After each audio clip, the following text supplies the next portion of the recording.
Okay guys, let's finally get this straight.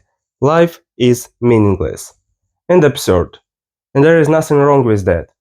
You see, life is meaningless in a way that God did not give us a universal goal. There is no same goal for all of the people. If God would tell us, people, I give you a goal, and your goal would be to destroy the planet Earth, and we'll be like, yes, finally. And you would wake up every morning very motivated, and you would go to the seaside and you would throw garbage to sea. And then after lunch you would go into the woods and you would cut the trees, and in the evening you'd come back home and you would say, fuck, it was such a meaningful day.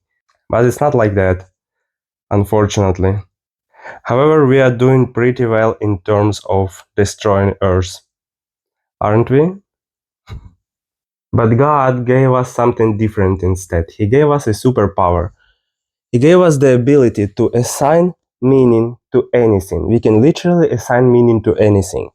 And that is the freedom of choice. You can assign meaning to making a career. You can assign meaning to building a family. You can assign meaning to making memes.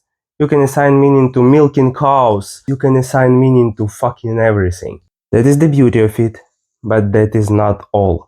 Because except for the freedom of choice, God also gave us this thing named core personality. That's why they say know thyself. Because you have to know your values, you have to know your interests, you have to know your inclinations. Those are the components of your core personality. And when you know that, when you know your true values, you can assign meaning to them.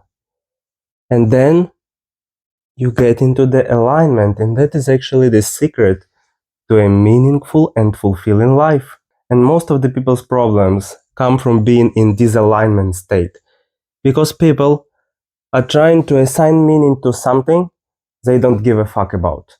And that creates disbalance, that creates disharmony. Sorry. So it's always about you, your values, your inclinations, not of your parents, not of your teachers, not of your friends. It has to be something of yours. It has to come from an inside. That is all.